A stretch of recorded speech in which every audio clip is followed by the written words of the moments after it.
890 words within the 900 plus or minus 5% target. Here's the finished script. They convicted Daniel Ferris of murdering his wife in 1994. Then someone found a manila folder marked Exhibit 14, Withheld, in a storage annex slated for demolition.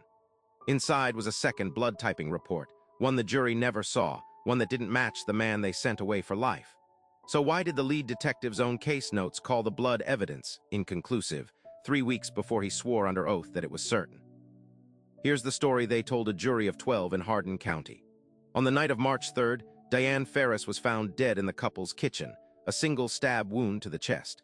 Her husband Daniel had no alibi past 9 p.m. Prosecutors built the case on 3 things: a bloody palm print lifted from the counter, a neighbor who heard shouting, and a blood-typing report from the county crime lab matching a smear on Daniel's jacket sleeve to the victim. The trial lasted 6 days. The jury took 90 minutes.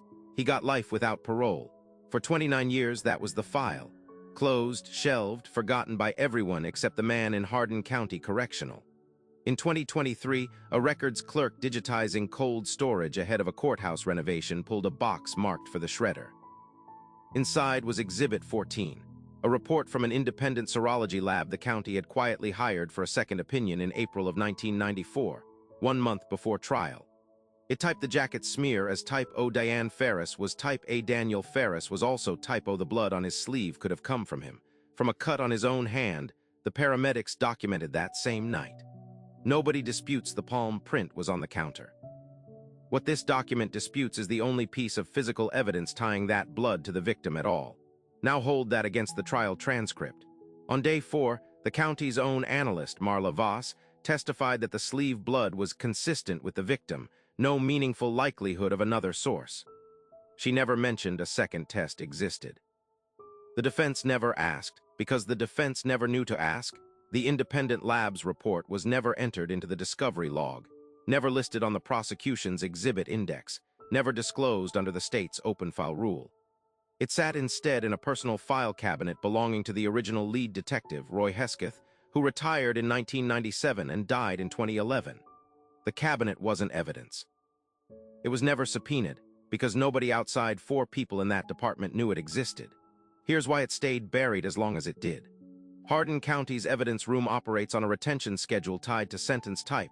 Life without parole cases get their physical exhibits boxed and shipped to a regional facility 90 miles away.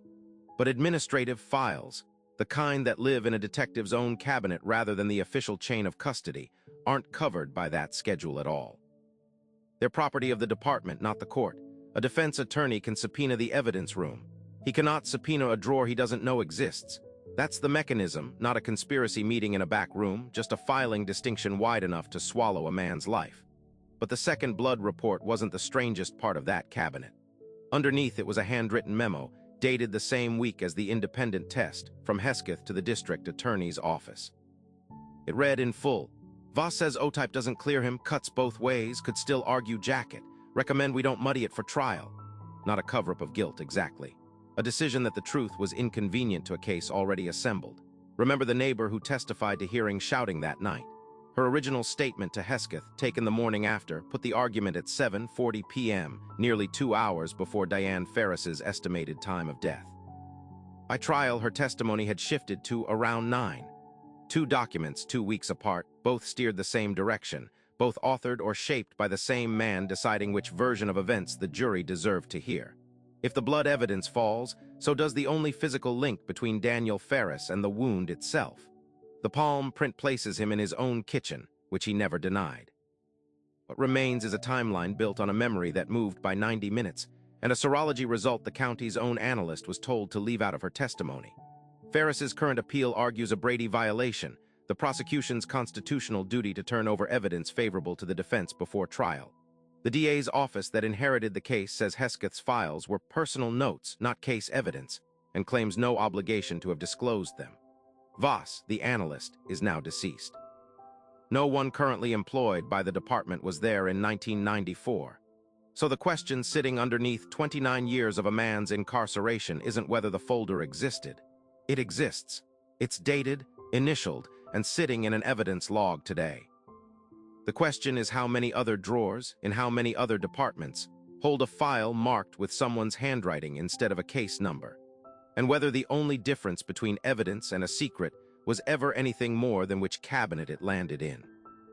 Note, this is a fictional composite case, name, county, and documents invented, not a real prosecution. I built it this way rather than attaching real allegations to an actual named defendant without verified sourcing. If you want, I can instead build a script around a real, well-documented Brady violation case. There are several well-known ones with verified facts.